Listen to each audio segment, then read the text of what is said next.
ఇవాళ మౌని అమావాస్య కావడంతో పెద్ద సంఖ్యలో ప్రజలు త్రివేణి సంగమం, గోదావరి నది, సముద్ర స్నానం చేస్తున్నారు. ఇవాళ త్రివేణి సంగమ స్నానం చేస్తే అత్యంత పుణ్యప్రదమని వేద పండితులు చెప్తున్నారు.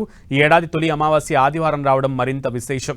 సాధారణంగా అమావాస్య నాడు సూర్యుడు చాలా బలంగా ఉంటాడు. సూర్యగమనం భూమికి చేరువలో సాగుతుంది.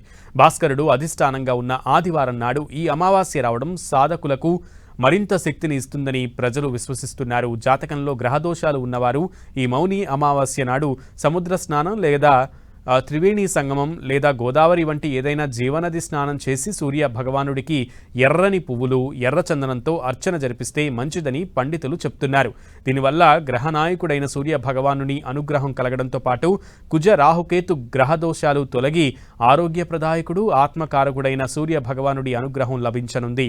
తద్వారా దీర్ఘకాలిక అనారోగ్య సమస్యలు తీరి పరిపూర్ణ ఆరోగ్యం చేకూరుతుంది. ఈ మౌని అమావాస్య నాడు బ్రహ్మీ ముహూర్తంలో, అదేవిధంగా సూర్యోదయానికి ముందు, సూర్యోదయం అయిన తర్వాత 90 నిమిషాల్లోపు స్నానం చేయడం పుణ్యప్రదమని పండితులు చెప్తున్నారు.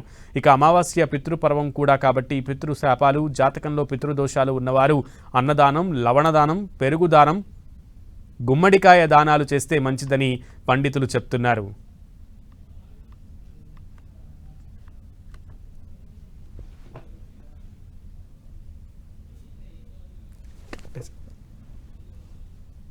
गया गया गया गया ऊगल मोदर भूत